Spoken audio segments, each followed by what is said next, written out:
Hey everyone, my name's Gus. I'm a cosmetic dentist based in London. I normally do videos about implants and cosmetic dentistry and stuff like that, but today I want to do a video about wisdom tooth pain and what you can do at home without seeing a dentist to try and calm this pain down. Okay, and a lot of the stuff that I'm going to talk about, you can relate it to other tooth pain as well.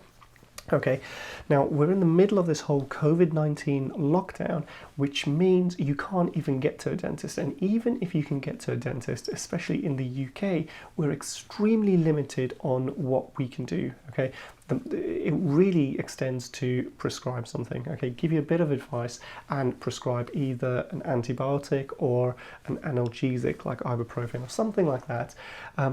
But basically, we're sweeping the problem under the carpet, okay? We're delaying it for another day, and that's what I'm going to teach you to do in this video today, and hopefully it works, okay? It won't work for everyone, but give it a shot, okay?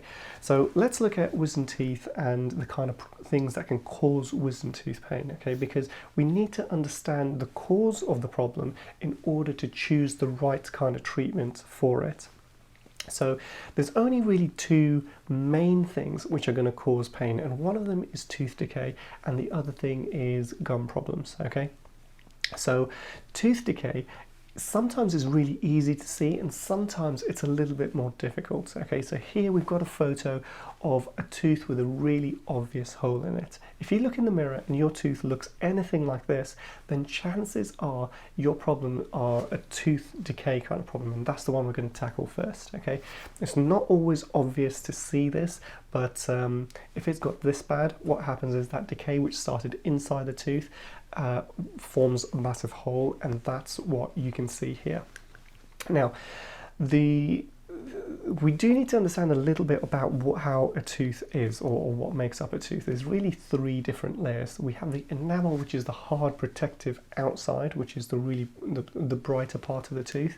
Then you've got the dentine of the tooth, okay, and the dentine is where the decay all starts. Well, it starts in the enamel, it tunnels in, and it spreads in the dentine.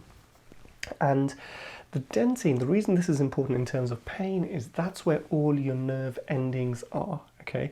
In the middle of the tooth, you do have the nerve, but it sends out all its endings into the dentine, which means if the dentine is exposed, you're going to get a lot of sensitivity and a lot of pain as well. Okay, now let's say we've got a hole in the top of the tooth like I showed you in that photo a second ago. Now, this could be giving you pain when you're having a hot and cold drink. You know, it can give you a very sharp pain in that sense. You could be getting pain when you eat as well. Okay, and it kind of stems from this hole. And the actual problem is, the bigger this hole is, the more difficult it is going to be to control it. Because if you imagine this hole got bigger and it affected the nerve of the tooth, again, that's going into something which is very difficult to treat at home. Okay, and if your pain is like a dull throbbing ache, it's always there, you're rating it 8 to 9 out of 10, then you probably want to call 111 or an emergency service. There are emergency dental clinics which are open, and it may be that you need antibiotics. Okay, maybe that's going to be the best way forward for you. But if it's just severe sensitivity, then try this first. There is a difficulty because if you have decay, sometimes the decay is on the side of the tooth between two teeth, and this is almost impossible for you to get to at home. So the first thing we need to do is clean out any debris, any food or rubbish which is inside that hole. Okay, and sometimes the hole is very big, sometimes it's small, and you can try using these cotton buds. I'm not sure how much success you'll have with them, just because they are a little bit chunky. You can buy like mirror and probe sets from pharmacies, maybe give that a go, but if you're using anything sharp in your mouth, please be careful. It's really easy to slip and cause more sensitivity in the tooth or damage your gum. Okay, so please be careful. If you can get someone to help you, use a torch or the light on the back of your phone. and try and really visualize and be careful what's going on there. Once you've cleaned it all out, and again, you can use mouthwash as long as it's not too sensitive for you. Use mouthwash to flush that area clean. Okay, the next thing is we want to dry it, and again, cotton buds are a really good way to dry a tooth when you haven't got any other means available. Then we want to fill this up with something, okay, and I've never ever recommended buying this kind of stuff from pharmacies or online. Okay, it always seems like a really bad option compared to if my patient could actually see me. But right now, this seems to be the best option for a lot of people. I did a quick Google search for a temporary filling material, found a pharmacy which is quite reputable in this area, and I went to their website and I saw this. Now the problem is I didn't spend a long time looking for this kind of stuff, but you can see here that it's out of stock at this pharmacy. I don't know if it's out of stock where you are.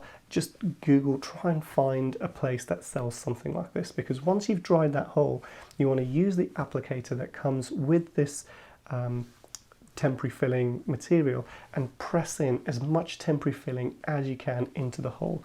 All we're trying to do is stop the food and drink which causes the sensitivity and the pain to enter inside that hole.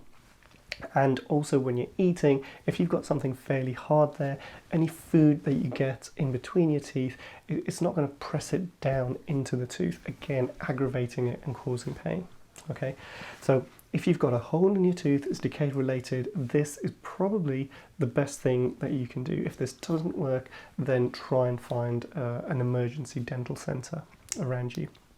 Now, the next problem is probably the more common problem, okay? And this can happen to absolutely anyone. Even if you've got perfectly healthy teeth absolutely everywhere, this can sometimes be a problem. It typically affects people who are aged somewhere between 18 and 30, okay? But it's not only those guys. That's typically who it affects. And essentially, it's the gum around the back of the tooth. So in this diagram here, I've drawn the 3 back teeth, okay, and here this is like right at the back and this is the front. And we have the gum which is covering half of the tooth at the back, okay. Now this is kind of like a misrepresentation because the gum doesn't attach onto the middle of the tooth at the top. There's actually a little bit of like a pocket which goes all the way around the back of this tooth, okay, and that's the cause of most of our problems because food, bacteria and rubbish are getting underneath this flap and causing inflammation in the gum. Okay, but before I talk to you about that in a lot of detail, let's see what it looks like in the patient's mouth. So if you're suffering with this, if you look at the very last tooth that you have, it may look something like this. Maybe not so pink. If it's hurting, it'll look more red than this is, and it'll probably be more swollen as well.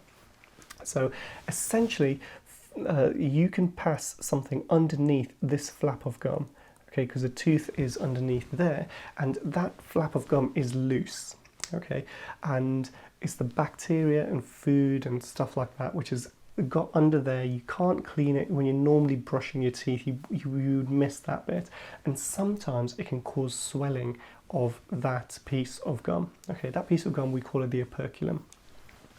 Now this is a quick before and after that I just did a Google search for, and I found these, and this again is the ideal treatment, but you can't go to the dentist and you can't have this done, at least not right now. So this is like a double whammy, because what also happens is the top teeth, which would normally not bite down on the gum, as soon as this gum gets inflamed, the top teeth are now biting down on the gum, causing additional pain and trauma to the gum. So the way that we're going to fix this is we're going to use three tactics, okay? Some of them are more effective than the others. The first thing is we want to clean underneath that flap of gum as best we can. And the way we're going to do that is using a single tufted toothbrush.